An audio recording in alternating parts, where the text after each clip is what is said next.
ธาท่านเจ้าตลอดถึงเจ้าหน้าที่สถานีหลวงพ่อใหญ่ที่เอื้อเฟื้ออนุเคราะห์สถานที่ตั้งสถานีให้ทุกคนทุกท่านอยู่ดีมีสุขภาพพารานามัยสมบูรณ์แข็งแรงชื่อเสียงเกิดก้องเกรียงไกรนะคนตั้งหลายเคารพนับถืออยู่ดีมีสุขเนอเอาละศรัทธาวันนี้มอบเวลาให้ท่านอาจารย์เสน่ห์การลง2 ชั่วโมง 18 ถึง20 นาฬิกา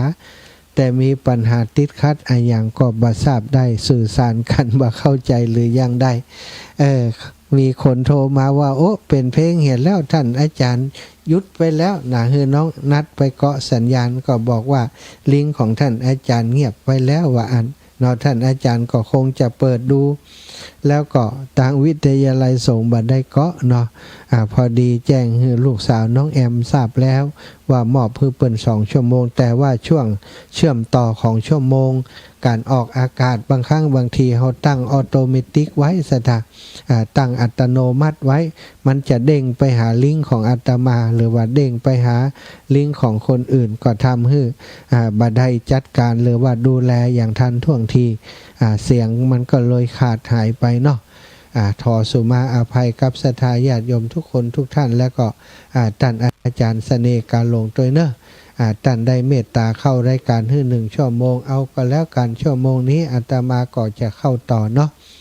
ปกติที่ลำปาง19 ถึง20 นาฬิกาทุกครั้งที่เข้ารายการก็ปากันทำวัดสวดมนต์วันนี้ก็ทำวัดสวดมนต์ก่อนเนาะ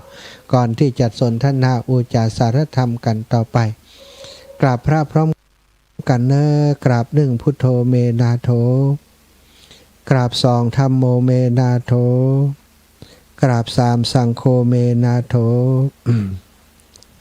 อิมินาสากาเรนะพุทธังอภิปูชยามิ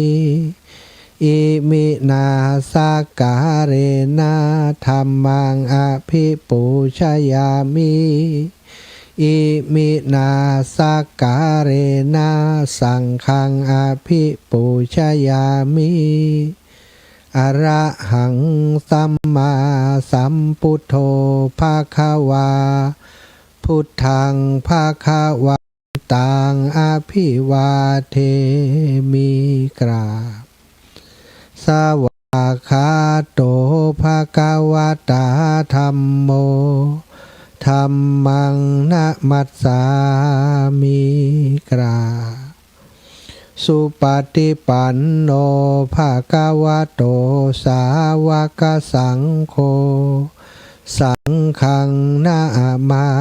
มิกราบนะโมตัสสะภะคะวะโตอะระหะโตสัมมาสัมพุทธัสสะนะโมตัสสะภะคะวะโตอะระหะโตสัมมาสัมพุทธัสสะนะโมตัสสะภะคะวะโตอะระหะโตสัมมาสัมพุทธัสสะพุทธังสารนังกัจฉามิธัมมังสารนังกัจฉามิสังฆังสารนังกัจฉามิตุติยัมปิพุทธังสารนังกัจฉามิตุติยัมปิธัมมังสารนังกัจฉามิตุติยัมปิสังฆังสารนังกัจฉามิตติยัมปิพุทธังสารนังกัจฉามิตติยัมปิธัมมังสารนังกัจฉามิตติยัมปิสังฆังสารนังกัจฉามิอิติปิโสภะคะวะอะระหังสัมมาสัมพุทโธวิชชาจารณะสัมปันโนสุขโตโลกาวิทูอนุตตโรปุริสธรรมะสารทิสัทธาเทวมนุษสานังพุทโธภะคะวะติสวะคาโตภะคะวะตาธัมโมสันทิฏฐิโกอะกาลิโกเอหิต ปัสสิโกโอปันนายิโกปัจจัตตังเวทิตาโพวินโยหิติสุปฏิปันโนภะคะวะโตสาวกสังโฆอุชุปฏิปันโนภะคะวะโตสาวกสังโฆยายะปฏิปันโนภะคะวะโตสาวกสังโฆสามีจิปฏิปันโนภะคะวะโตสาวกสังโฆยะทิทางจัตตาริปุริสายุคานิอัฏฐปุริสาปุคลาเอสาภะคะวะโตสาวกสังโฆอาหุนายโยปาหุนายโยทักขินายโยอัญชลิการะนิโยอนุตตรังปุญญเขตังโลกัสสาติศรัทธาญาติโยมจบลงไปแล้วเนาะสำหรับการทำวัดสวดมนต์เย็นสำหรับวันนี้เนาะทุกครั้งทุกคราเข้ารายการต้องสวดมนต์ทำวัดเสียก่อนเพราะศรัทธาบางส่วนก็ติดตามแล้วก็สวดมนต์ทำวัดเย็นโดยอาตมาที่จัดรายการเนอะศรัทธาเอาละวันนี้นะเนื่องจากว่าทีแรกบันได้ตั้งใจบันได้เตรียมตัวศรัทธาวันนี้มีญาติโยมนะโยมแม่บัวลอยสายเขียวพรุ่งนี้จะเป็นวันเกิดเปิ้นวันนี้เปิ้นมาปฏิบัติธรรมที่วัดบรรพตสถิตได้มาสมาทานอุโบสถศีลได้มาถือศีลปฏิบัติธรรมกับป้าโยมแม่และคณะลูกหลานติดตามโยมแม่มาเนาะทำวัดสวดมนต์เย็นเหมือนกันนะ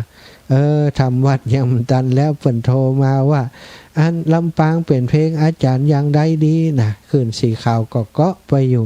ก็เลยว่าเดี๋ยวบอกเป็นยังจะเข้าไปพอแล้วก็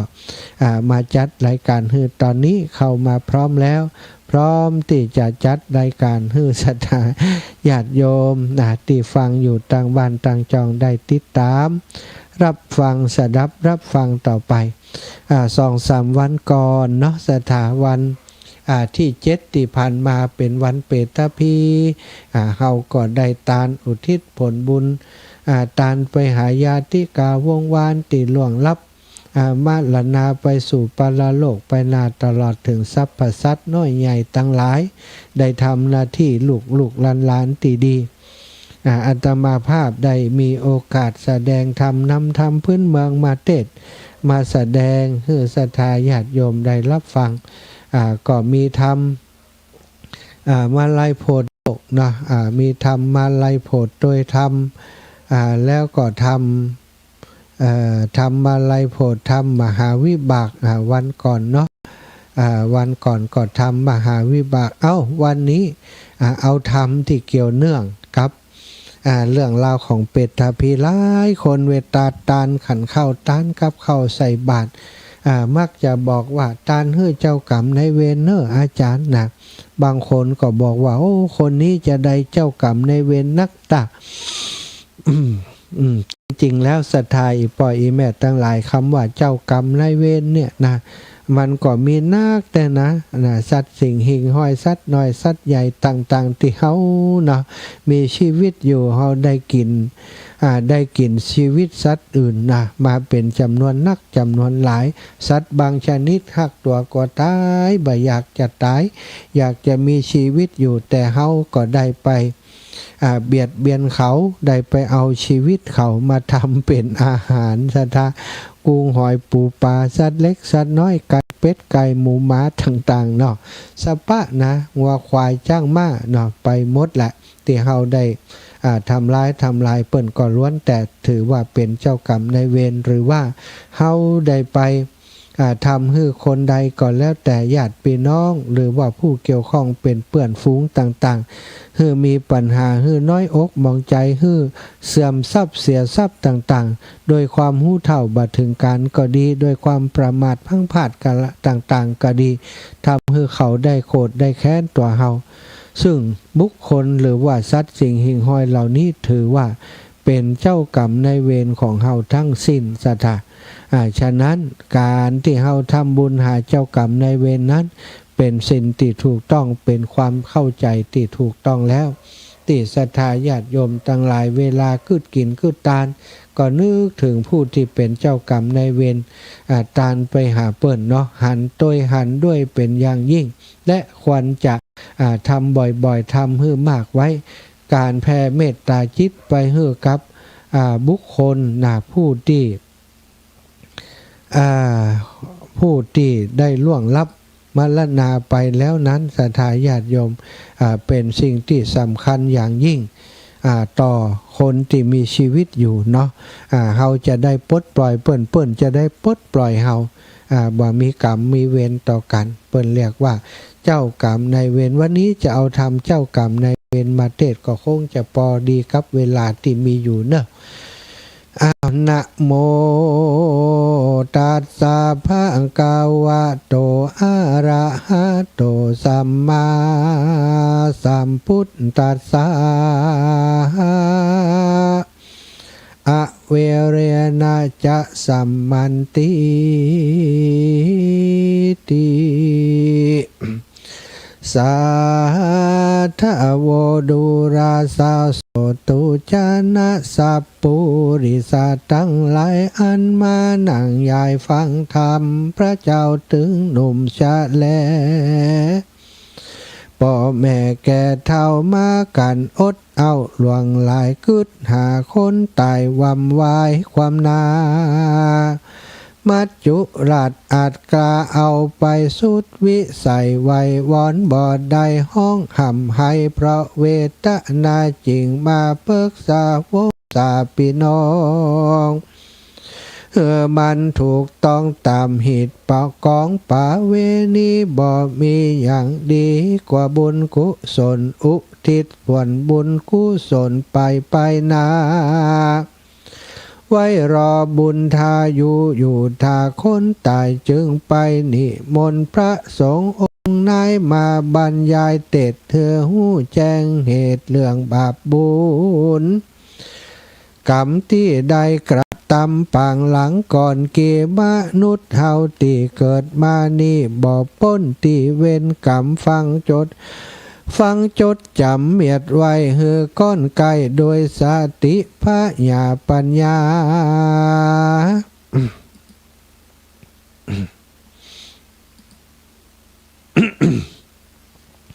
แล้วจากบาพ้นจากตุกวิบากเว้นกรรมเว้นตังมืดดำมืดเศร้ามัวมืดเศร้าเตียวตั้งไตเต้าตามทำใจมัวมืดดำ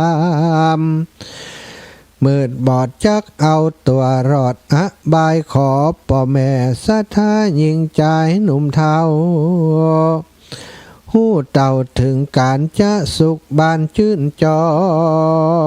ย จะตุกตำก้อยโศกี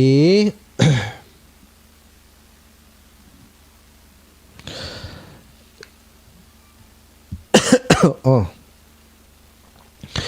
จะตุกตำก้อยโศกีเว้นมาเป็น แล้วจักป่าพ้นจากตุกวิบากเว้นกรรมเว้นตังดำมืดเศร้าเตี้ยวตังไตเต้าตามทำใจบ่มัวดำมืดบอดจักเอาตัวรอดบายขอพ่อแม่จริงใจหนุ่มเทาหู้เต่าถึงการจะได้สุขบานชื่นจอยจะตุกตำก้อยโศกีก่อนนี้กรรมเว้นไปบ่ปนการกระทำเป็นมูลเหตุดังพระพุทธเจ้าเตสนามาในอเนกจัดก่อนกรรมทรงย้อนหันเหในปุปเปล่วงแล้วพระยอดแก้วพุทธาใดอุมามดเสียงขอยุดหมากเมียงปุรีอดขันตีแปลงใจดีจูผู้อย่าได้อุกวนทำจากเพียกเป็นกรรมปลายนาบ่อย่าจะแลนาพ่อแม่เอาอาสัทธามวลหมู่อันเกิดมาอยู่ร่วมโรคสงสารเวรกรรมบันดาลจำแนกรูปร่างพิษแผกบ่เหมือนกันบางพ่องผิวพาน พุดผ่องบางพ่องหลังกองโคโยบางพ่องดำเหมือนปากโกปายบักโกพายย่อมพาพ่องสวยงามสง่าเหมือนเทวดาบางพ่องเสียแข่งแขนขาปามาแต่น้อยองค์พระยอดซอยสัพปัญญูตนเป็นครูแก่โลก ตัดประโยคบาลีว่ากัมมังสัตเตวิพัชชติกรรมยอมจำแนกสัตว์คือชีวิตจิตใจผิดแผกแตกต่างกันโศกทุกข์สุขสันต์เลียวสามต่ำจ้าเวรกรรมบาปการาวีพ่องมีมั่งมีล้นฟ้าพ่องกอบางพ่องกลมนาบุกดิน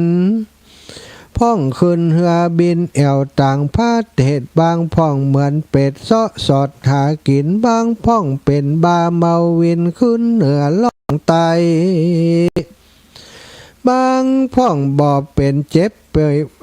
บางพ่องบ่เจ็บเป็นป่วยไข้ป้อยมาถูกเปื่อนขาดตายพ่องก็มีทรัพย์มากปวงหลวงหลายก็มา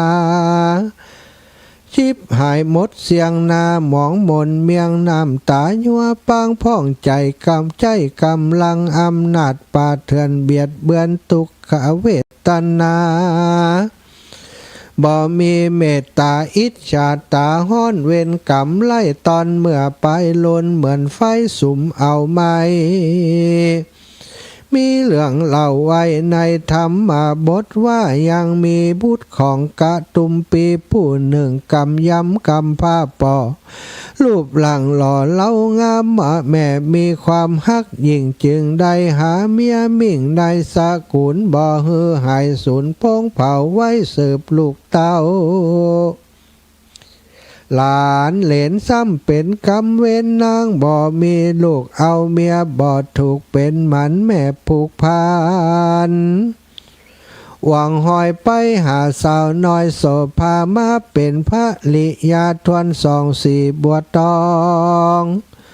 ลูกไปก่อป่าสุดได้พุทธางามโสภาเลิศลำส่วนเมียหลวงซ้ำมาคิดอิจฉากลัวทรัพย์สินสมบั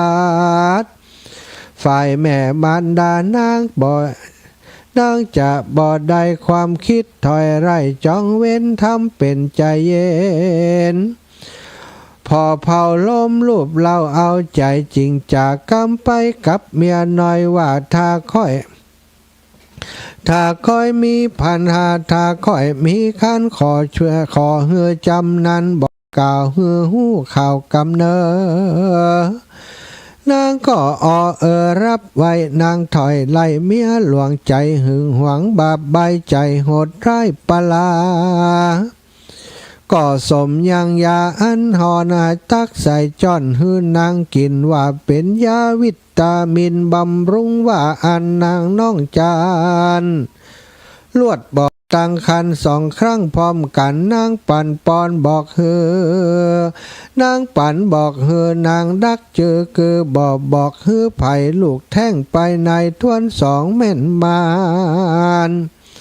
นับแต่นั้นนางหนอจันนงรามก็มีคันทวนสามแถมเหล่านางก็เต่าจดจำบ่หลงหลำกล่าวบอกไผ่หูสักคนนางก็นำตนหนีจากไปอยู่บ้านญาติสักกุลบุญบ่หนุนเตรียมแกงเมียหลวงแกงจ้องเว้นตัวขู่เข็นดุด่าเอายาปิดกว่าหือกินนางตุกขินมาดไม่เจ็บต้องใส่ทรมานมูบการกัดเสียบใจบ่เหือดลมดังลูกน้อยอย่างในต้องดินนักหนองควางในสีนองไว้นุจจะนาดก็ดับจิตขาดตายไปสีนองไว้อาฆาตผูกพญาบาดจองเวนเฮือไปเกิดเป็นนางยักษ์เก่งกาจด้วยตามคาเมียหลวงและลูกหลักแสนห่วงของมันจนได้ถอยกำนิสัยนางเก่าไว้เมื่อไกลจักตาแต่และนางส่วนนางปาลาใจบาปก็แบกหาบตายไปเป็นแมว น้อยเวรจองห้อยเถิงตัวถูกผู้เป็นผัวบุบคาลวดตายความนาบ้าไล่บ่อปอเหมือนเต่าใดวิญญาณจังไรก็ไปเกิดเป็นไก่กำลังออกไข่สองหนแมวก็ขนกับไปกาบเกี่ยวกินเข้าไอเหี่ยวลงคอแถมบ่อปอทวนสามบ่อเค็ดขามเอาใหญ่กินแม่ไก่จนตายผูกเวรบ่หายหลายเตื้อแม่ไก่เชื่อไปเกิดเป็นเสือส่วนแมวจานเหลือก็เกิดเป็นนางเนื้อเว้นกรรมบ่เหือบ่หายป้อแม่เสือลายผูกไว้ได้โอกาสเวลาก็ด้วยหานางเนื้อจับเอาเหยื่อกินเป็นอาหารตามต้องการกึดไว้เพราะใจถอยไล่ปลาผาธนาเกิดเป็นนางยักษ์สีนีต้วยตามราวีนางเสือทั่วใต้เหนือเขตห้องรัฐาได้ไปเกิดเป็นนางกุลธิดาในนาการากรุงสาวัตถีงามโสภียอดย้อยเป็นสาวน้อยมาเมินนานก่อนแต่งงานมีลูกก็มาถูกย่างยักษ์สีนีสองสามีสองสามตีไล่ขานางหนีกว่าลบลีหนีหลีกหนีไปถึงสะโปกขะละนีนางก็มีใจไข้อาบน้ำเอาลูกกำขวัญตายืนหือสามีกาหอบเสร็จเมียนแล้วก็ลูกกินนมผัวลงจมอาบน้ำนางยักษ์ซ้ำไหลตัวมาเอิ้นสามีกามาช่วยก่อนจะหมอดมุ้ยเมื่อมอนก็มีดังกล่าวมานี่และนาส่วนสามีกาภรรยาและลูกกำเว้นผูกผัวพันหนีไปสู่เจตวันเต้าเขตไปพบพระพุทธเจ้าเทศนาอย่างธรรมเทศนาก่อนน้อมเอามายังลูกถวายขอจียืนหลายขอบรอบเขานางยักษ์อยู่เฝ้าไปนอกจากเขาออกบ่ได้สุมาณะเทวตากังกันไว้โดยเวทมนต์คาถาพระพุทธเจ้า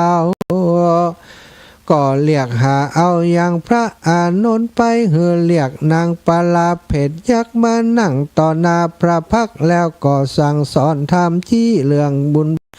จี้เรื่องบาปบุญกรรมอาฆาตพยาบาทจองเวร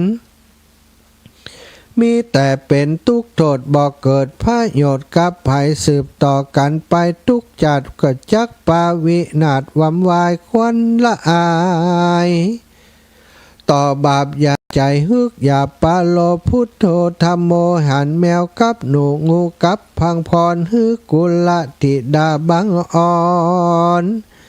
เอานางยักษ์ไปเลี้ยงตีจิมไก่จิมหาไก่สืบมาพระพืชผลคุณพระพุนช้างจักงามงอกงามออกซ่องก่อนนี่และเป็นพี่น้องพ่อแม่ศรัทธาฮือมีเมตตาเพื่อแผ่เมื่อบุญเอาแก่แล้วก็สัพเพสัตตาฮือแผ่เมตตาเมื่อบุญทำบุญแล้วสัพเพสัตตาสุขิตาโหนตุขอสัตว์ทั้งหลายสุขใจพ่องแผ่วกาดแก้วจากเวรภัยสัพเพสัตตาเวราโหนตุขอสัตว์ทั้งหลายอย่าได้ผูกเจ็บใจอาฆาตพยาบาทจองเวรเวลาจะสัมมันติเว้นย่อมระงับโดยการบ่จองเวรเฮาแต่งขวาตานเกณฑ์สังฆะอุติสาปหาเจ้ากรรมในเวรก็ขอฮือพ้นจากทุกข์เข็นลำบากกรรมนานนั่นหากเป็นอโหสิกรรมดังจี้แจงแสดงธรรมมาก็สมควรแก่เวลาเรื่องเจ้ากรรมในเวรก็บังคมสมเด็จสะละเดช จบไปแล้วศรัทธาญาติโยมสาธุเอาบุญเอากุศลเนอของไผ่ของมัน อนุโมทนาบุญอนุโมทนากับธรรมเทศนาเจ้ากรรมนายเวรขอฮือใดเป็นบุญไปส่งยุฮือศรัทธาทั้งหลายพ้นจากเจ้ากรรมนายเวรนะบ่มีกรรมบ่มีเวรกับสรรพสัตว์ทั้งหลายกรรมคือการกระทำการกระทำที่เฮาทำล่วงแล้วผ่านมาเฮาบ่ฮู้ได้ยะอย่าสร้างได้ทำอะไรอย่างไว้พ่องศรัทธาพี่น้องทั้งหลายแต่อดีตชาติก่อนเฮากี่พบกี่ชาติที่เฮาเกิดมาเนาะบางครั้งบางทีก็อาจจะประมาทพลาดพลั้งได้อิจฉาริษยาได้เบียดเบียนบีทาได้ขำขาลาวีสัตว์เล็กสัตว์น้อย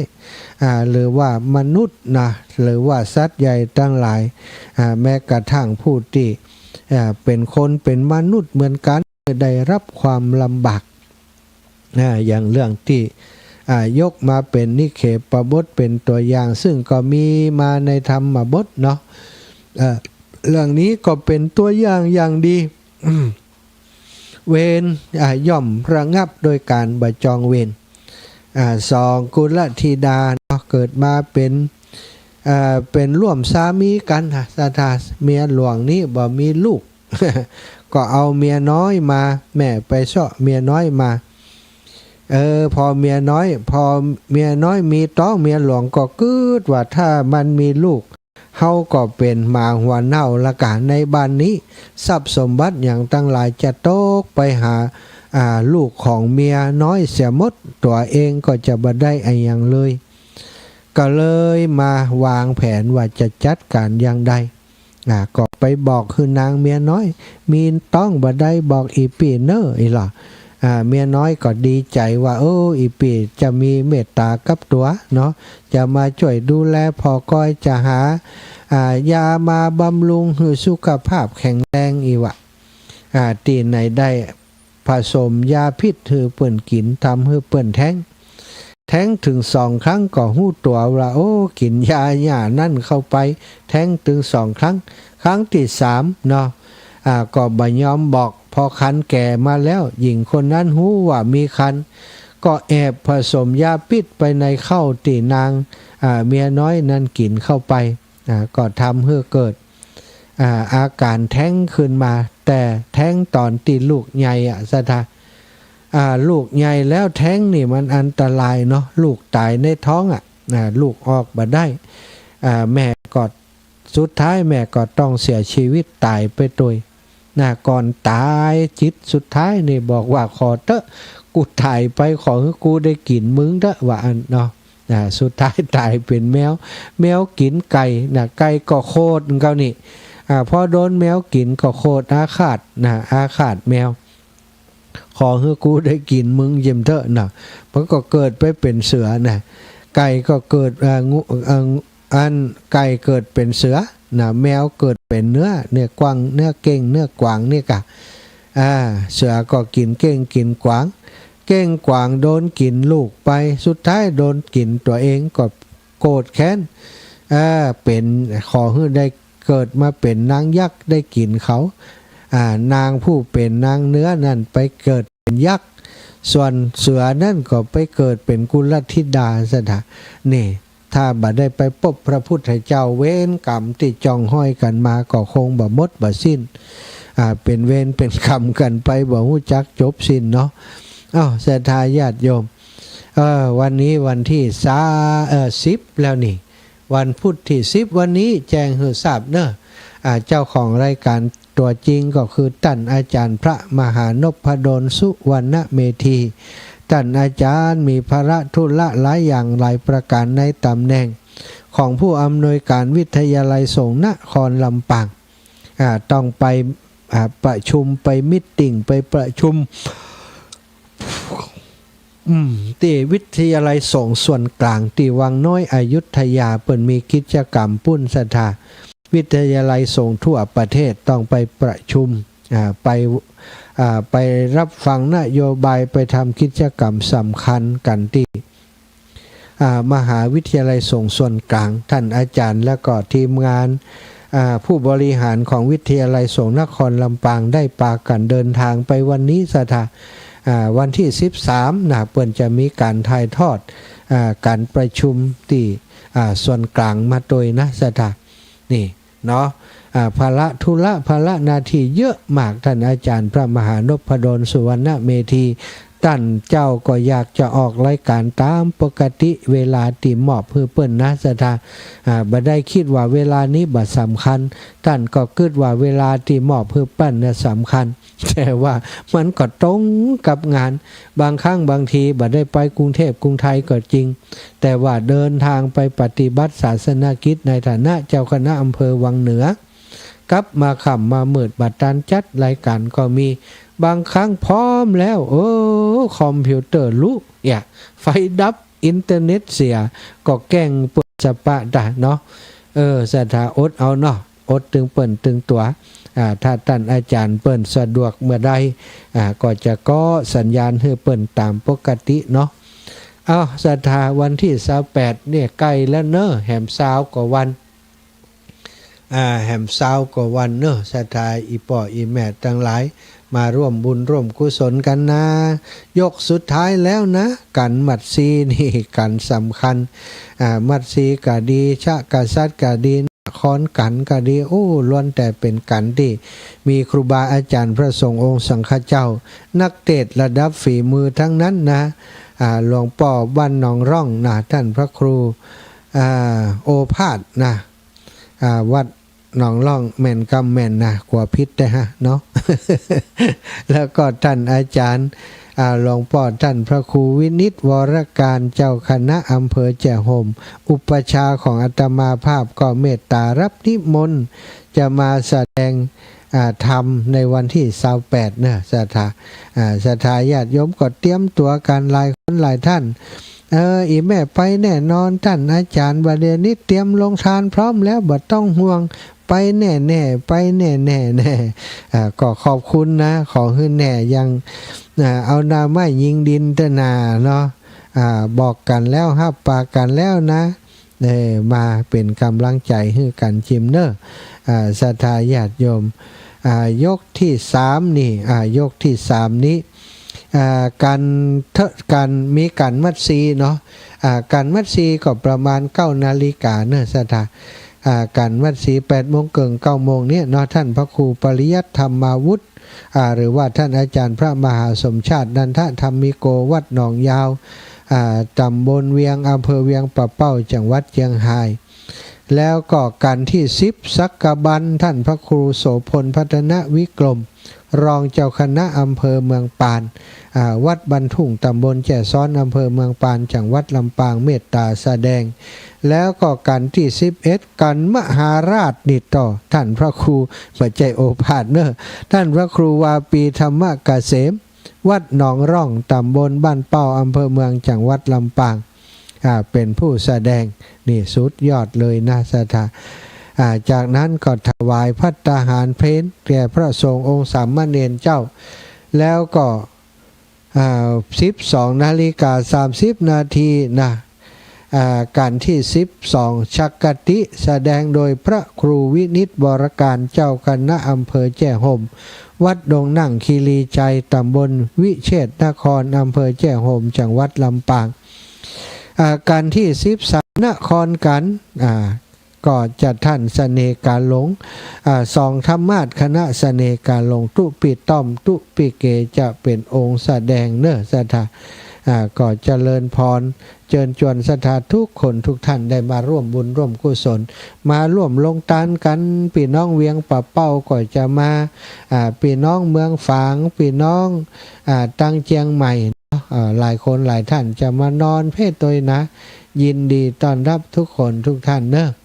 เอาละศรัทธาญาติโยมปั่นเวลาให้โทรมาสักเล็กน้อยเนาะก่อนที่จะไปรายการช่วง2 ทุ่มนะวันนี้ก็เจอกันอีกรอบหนึ่งก็ปั่นเวลาช่วงนี้0808844173เนอะ0808844173โทรมามาเอ่ยกันแจ้งผลการรับฟังโทรมาแจ้งผลการรับฟังโทรมาสนทนาอุจากันเนอะ เจริญปอนโยมแม่นิเวศยามศักดิ์เจ้าน้องกรรมรัฐการทำหุกนี้นะจ้องกรรมจ้องเวรกันไปติ๊กเนาะเวรย่อมระงับโดยการไม่จองเวรเจ้าอันก็น่าบวมเหมือนกันเนาะเจ้าแม่อย่างไรก็คำกันเปลี่ยนกันคำเจ้าเป็นกำลังใจให้พ่อมานะเจ้าเจ้าสาธุแม่ฟังอัน104ชัดเจนดีเจ้าสาธุ104.50 เมกะเฮิรตซ์อ้าวพี่น้องเวียงป่าเป้าแม่มาแล้วแม่ไล่ภาพเตจ้ามาแอววัดวันพุธเนอะวันที่28ให้เวียนให้หมดเนาะดีแล้วขอบคุณแม่เลยนะตุ้งลงจันจอยไปไอ้ฟันตุ้งลงดอยไปเนอะไปถ้าตุ้งลงดอยก็ไปนะตุ้งลุงมาแม่มาเจ้าล่ะปากวันตุ้งลุงมาแหวเอาตังไปยันหอมเจ้าคือตุ้งลุงแหวใครไปเจ้าน่ะแม่ตามาดีแข่งมาดีเจ้าแม่ใครไปขนาดมันได้ไปเนาะเจ้าแม่ทำบุญนั่นแหละเจ้าสาธุแม่เนอะบุญรักษาเจ้าแม่อ้าวแม่ย่านวลยอดคำปันเจ้าสาเจ้านี่เป็นมวยแทนละกามาแทนไม่ใช่ตัวจริงเป็นตัวแทน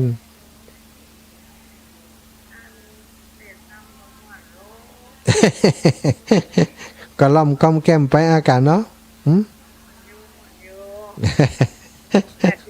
ฟังเหรอสาธุฟังหูเรื่องกับปดเถอะเรื่องอยู่สาธุนะแม่นะ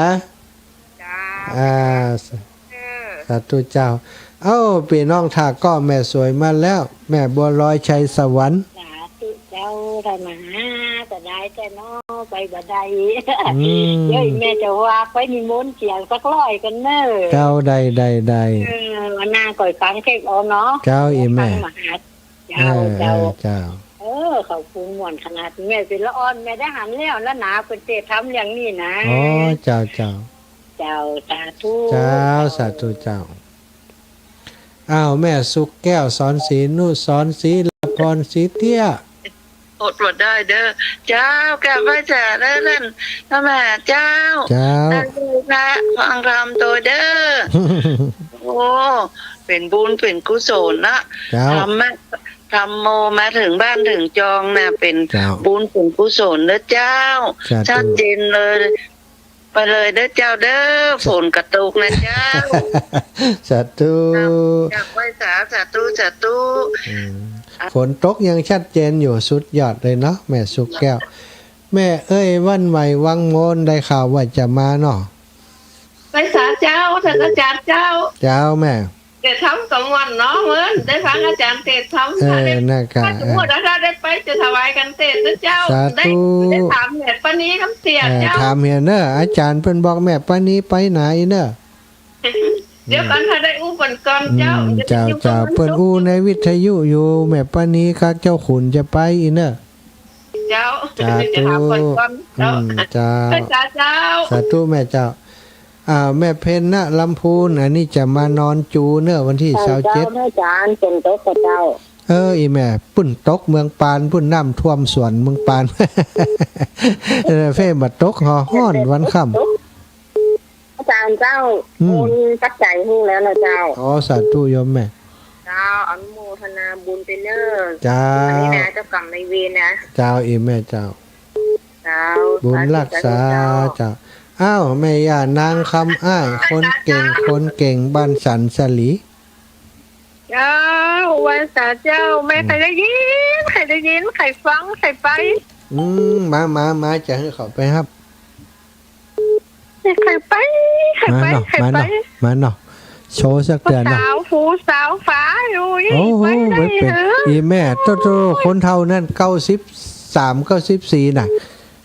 ลูกหลานก็เพี้ยมาแค่ก็มานั่งฟังจนจบนะแม่ยาชื่อว่าแม่ยาจันสมฟังได้แบบว่านะแล้วลูก หันเตียวเป็นสาวลูกไปหันไปนี่นะกะ อ๋อก็นั่งรถ ดีไข่อ่ะไข่ฟังนั่น นะ ฐานนั่นแหละโอ้โห กัน ดู มานะเจ้า ไข่ฟังแต่ เอามาฟังกันหน่อยบ่ ได้เจ้าสาธุเด้อ เจ้าสาธุ สาธุ ไข่ต้วงเหรอ ไข่ดินไข่ตวงเอ้ายายพ่อนคุณยายพ่อน มาจากการเจ้าอันนี้ฝนตกค่ะ ดีแล้ว ตกก็ดีแล้วเนาะนาเปิ่นน่ะยาย ตกไม่แดดไม่ใช่แดดยังใหญ่กว่าใจ อากาศตกหนักมันได้ เขาจะเดียดเดี๋ยวเปิ่นก็แดดพ่องมาลำปางขึ้นเหนือ เจ้าสาธุนะยายปั่นยายใส่ท้องก่อนเจริญปอนแม่สายทองธัญแก้ว ข้าวกับวิทยุเจ้าน่าใส่ซุกแก้วมันต้องหาออกว่าออกก้าไอ้นี่เด็กเป็นงูสามๆแบบน้อยมานี่กะเจ้าจ้าฟังอยู่เจ้าสาธุเจ้าแม่ถ้าเจนเนอเจ้าจะได้หอมตัดเตะจะได้โอนไปนะอันเบอร์เก่านี่อ่ะเบอร์เก่าน่ะแม่เบอร์เก่าน่าจะเจ้านี่ให้เราโอนไปสาธุนะแม่นะเจ้าก็ติดมาลงเจ้าได้เลยรับสายตุลุงกิจเจ้าตุลุงสายสุดท้ายมาสุดท้ายพอดีวัดตอนครับ ถวายความเคารพครับตุลุงโอ้ยเสียงยังหายไปไหนรู้กันนะฝนตกไหมนะที่นี่ไม่ตกครับตุลุงเงียบนี่เงียบอ่ะอากาศมันเย็นยังไงไม่รู้อาจารย์ครับหมดเวลาอาจารย์ขออภัยสาธุครับสาธายาติโยมหมดเวลาเนาะพักก่อนเนาะเอาละหมดเวลาก็ขออำนวยพรศรัทธาญาติโยมติดตามรายการช่วงนี้อยู่ดีมีสุขอายุมันควรยืด เอาละปัญหาปันใดจะเดินทางขึ้นและล่องไต่ให้ได้สุขสบายทุกเส้นทางจัตตาโร